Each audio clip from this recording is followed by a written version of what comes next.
नमस्कार दोस्तों, स्वागत आपका एक और नई वीडियो में।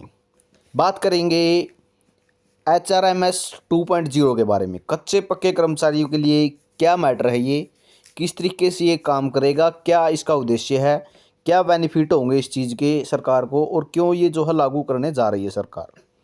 कंप्लीट जानकारी इसके बारे में आपको मिलेगी।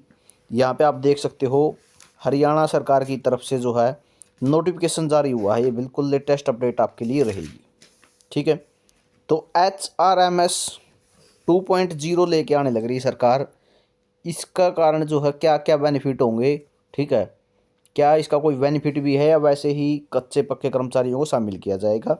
तो सबसे पहले तो आपको बता दूं भाई, इसके अंदर जो है सारे कर्मचारी शामिल किए जाएंगे। यहाँ पे आप देख सकते हो एम्प्लॉयज़ का मतलब है means any person engaged on regular basis पर लग रहे हो, चाहे कॉन्ट्रैक्चुअल बेसिस पर हो, चाहे अदरवाइज हो। ठीक है, आपका सभी का डाटा HRMS 2.0 पे अपलोड किया जाएगा। ठीक है, होगा क्या, बेनिफिट क्या होंगे, कंप्लीट जानकारी आपको बताता हूँ। ठीक है, सबसे पहले तो समझो बेनिफिट होंगे क्या। देखो, ऑर्डिनेंस को इंग्लिश में पढ़ पढ़ के बताने से अच्छा मैं आपको कंप्लीट जानकारी वैसे ही बता देता हूँ। ठीक है, बिल्कुल बारीकी से। सबसे पहले एच कैरन के कर्मचारी हैं, चाहे आउटसोर्सिंग पॉलिसी पार्ट 1 2 जितने भी कर्मचारी हैं, सभी का डाटा ये HRMS 2.0 पे अपलोड कर देंगे। ठीक है, अपलोड करेंगे तो प्रत्येक डिपार्टमेंट में, ठीक है, प्रत्येक डिपार्टमेंट में आप ये पता चलेगा इतने कर्मचारी इस डिपार्टमेंट में हैं, PN पोस्ट पे कितने हैं, क्लर्क की पोस्ट पे कितने हैं, चौकीदार कितने हैं। ठीक है, और अदर जो पोस्टें हैं वो कितनी कितनी फिलअप हैं, कितनी खाली हैं। ठीक है, उस हिसाब से एक तो ये पता चलेगा जो वैकेंट सीट हैं वो कितनी बची हुई हैं। ठीक है, सारा डाटा 2.0 पे अपलोड होगा तो वहाँ से ये पता चल जाएगा कि वैकेंट सीटें कितनी खाली बची हुई हैं। ठीक है, उसके बाद बात आती है जो भर्तियाँ की प्रोसेस है वो स्पीडली की जा सकती है। रिक्वेशन ऑनलाइन, जब सारा डाटा ऑनलाइन होगा तो ये पता चल जाएगा इस डिपार्टमेंट को इतने पदों की और आवश्यकता है। ठीक है, और इतने कर्मचारी इसके पास हैं। ठीक है, एक तो HRD के पास ये डिटेल हो जाएगी कि इतने पदों की इस डिपार्टमेंट को आवश्यकता है। उसके बाद ऑनलाइन ट्रांसफ़र ड्राइव चलानी है। ठीक है, उसमें कोई दिक्कत नहीं आएगी। ठीक है, स्टेशन, किस स्टेशन से किस स्टेशन पे भेजने हैं, इनमें कोई दिक्कत नहीं आएगी। आपको अगर अच्छे से पता हो तो ट्रांसफ़र ड्राइव जब भी चलती है, ठीक है, कोई सी पोस्ट की हो, चाहे PN की हो, जिलेदार की हो, क्लर्क की हो, ठीक है, जिनकी भी चलती है, तो सबसे पहले HRMS पूरा करने के लिए आदेश दिए जाते हैं कि HRMS कंप्लीट किया जाए, HRMS कंप्लीट किया जाए। ठीक है, 2-3 नोटिफिकेशन जारी किए जाते हैं। तो ऑनलाइन जो ट्रांसफ़र ड्राइव चलती हैं उनमें दिक्कत नहीं आएगी। ठीक है, और बात करें भर्तियों की प्रोसेस आराम से हो जाएगी। साथ में जो है ट्रांसफ़र ड्राइव में कोई दिक्कत नहीं आएगी, सरकार के पास सभी का डाटा होगा।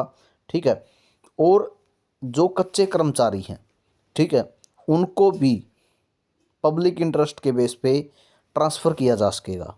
ठीक है, उनको भी ऑनलाइन ट्रांसफ़र किया जा सकेगा। मुख्य रूप से आपको बताऊं, अब मान के चलो कोई PN लगा हुआ हिसार के अंदर, ठीक है, और कोई PN लगाया हुआ जींद के अंदर, जींद का PN हिसार में लगा हुआ है और हिसार का जींद में लगा हुआ है। अगर ऑनलाइन ट्रांसफ़र के माध्यम से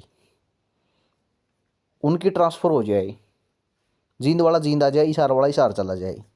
ठीक है, ऑनलाइन ट्रांसफ़र में जब ऑनलाइन भरवाएंगे, अगर वो आपस में जब प्रेफरेंस भरवाएंगे कि आप कौन से उसमें जाना चाहते हो, ठीक है, ऑनलाइन ट्रांसफ़र में ऐसे ही होता है। ठीक है, प्रेफरेंस भरवाई जाती है ट्रांसफ़र ड्राइव के दौरान, तो आप कहाँ जाना चाहते हो। अगर ऑनलाइन ट्रांसफ़र में ये बेनिफिट होते हैं तो नुकसान किसको, किसी को नुकसान नहीं है।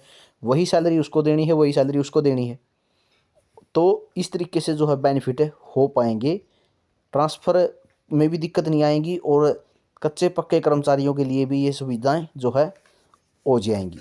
ठीक है, भर्तियों की प्रोसेस में भी जो है स्पीड हो जाएगी। ठीक है, और सारा डाटा सरकार के पास होगा।